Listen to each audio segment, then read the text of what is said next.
Welcome back to the Accidental Admin, and today we're talking about multi-factor authentication.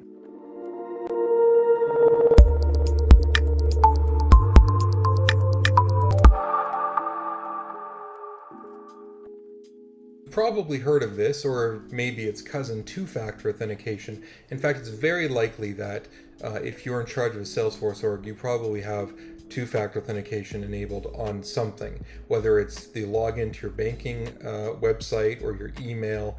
It's become increasingly common for online services, cloud services, to at least offer two-factor authentication as an option, if not make it mandatory. And that's actually why we're talking about this now. As Salesforce announced quite a while ago, multi-factor authentication is becoming mandatory on the Salesforce platform as of February 1st of 2022, whereas before it was simply an option.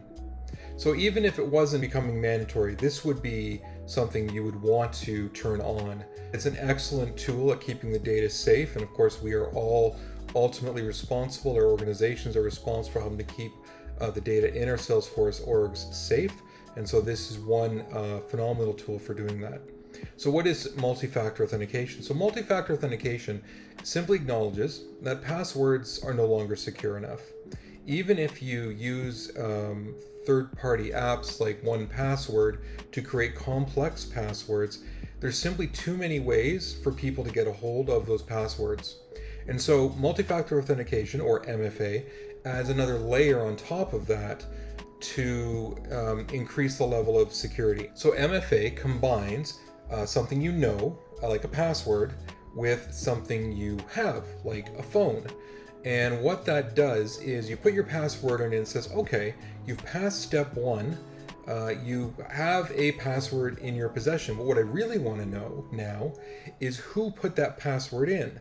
Did the person who put that password in, are they the person who owns the password, or are they a bad actor? And what happens is, so then you send a signal to an app on your phone. This is the Salesforce app. As you can see, I've got quite a few of these set up. And it sends a signal, and it will pop up a notification on your screen saying, did you request access to this Salesforce org? And you'll either hit approve or deny. And if you hit approve, it says, okay, I believe that you are you, and I'm giving you access to your Salesforce org. If you have that pop-up come up and you say, I'm out for pizza. Pizza. I'm not trying to log into my Salesforce. Then you can hit deny. It will deny them entry, and then you can obviously look into that as a possible security breach when you get back to your computer. So that's multi-factor authentication. It's extremely important, enables extremely strong security on your org. And like I said, this is becoming mandatory as of February 1st of 2022. If you want to review all of Salesforce's documentation, it is worth looking at. You'll want to go to their security site, which is security.salesforce.com/MFA. security.salesforce.com/MFA. And we'll put that link in the show notes below. And now that we've got that out of the way, let's go into a practical demonstration of how to set this up. It's very simple. All right, so here we have my personal development Salesforce org, and we're going to go through how to add our user to as a user of multi-factor authentication. So the first thing we're going to do is click on the cogwheel and click setup. And this is in setup, this is where all the magic happens. Now, I do want to point out, they do have this multi-factor authentication assistant, and I highly encourage you to go through all these steps. It does look a little bit daunting, I will grant you, but it's a lot of really good information, step by step, and there's some really good videos. There's a prep stage, a rollout stage, and a manage stage. And of course, the amount of prep you have to put in and the amount of effort you have to put into each of these stages will depend on the size of your organization, in the sense of how many users do you have. If you have 5 users, it's going to be a lot easier. 100 users, that could be a much bigger deal. But that is there for you, and I highly encourage you to go through it. But in terms of just turning this on, the first thing you need to do is go into the quick find and type in permission and permission sets. And a permission set is a way to grant permission to use certain functions to certain users without having to create separate profiles. So click on New, and we'll call this the MFA permission set. and click Save. And then we'll go in here and type in and you want to go multi-factor authentication for user interface logins. And then it just takes you right to that, but you need to go all the way up to the top, annoyingly enough, click Edit, and then scroll down to the bottom, or down to where that is again. Where are we here? There we go. Multi-factor for user interface logins.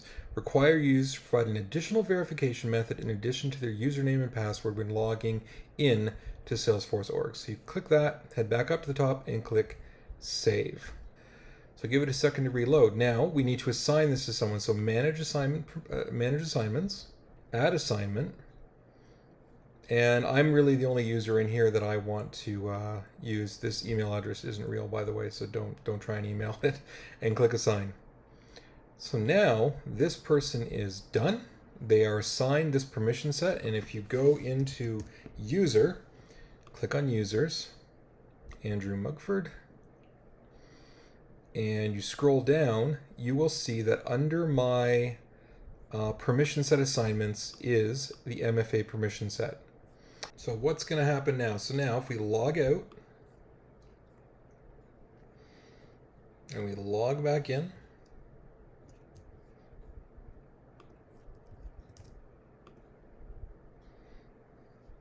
it's going to ask me for this two-word phrase. Now don't worry if this doesn't happen the first time you log in. Again, it will eventually click in. It doesn't always happen on the first try. And you're going to go onto your phone, and you're going to open up the Salesforce Authenticator app. And you'll click on Add Account, and it's going to bring up a two-word phrase. So for me, the other two-word phrase is Other President. It's just a random extra words. You click Connect, and it says yes, and you go on your phone, and you say, yep, that's me. You click Connect. And now you're all connected. And if you go back into Users, Andrew Mugford, you'll see here that App Registration Salesforce Authenticator is connected. Now you do have some other options. You can use a one-time password authenticator like Authy or Google Authenticator, although I don't recommend using the Google Authenticator. It's actually bad for security. Authy, A-U-T-H-Y, link below, is much better. And then if you do need, for some reason, to use security keys, the options here to do it. I have never used security keys, so I'm not going to try and lead you through that. If that is something, you can look through the documentation for that. And then you can click disconnect. If you did need to disconnect this user from two-factor authentication because it's going haywire or whatever, you can click disconnect, and that will take them off of that and try and re-enable them again. Hope you enjoyed that. Hope that was helpful. That's all there really is to setting up multi-factor authentication.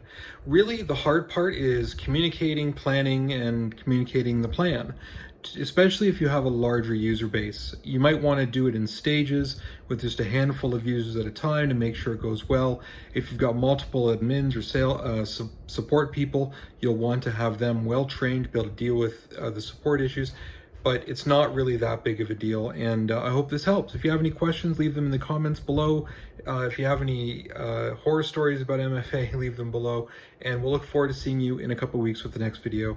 Take care.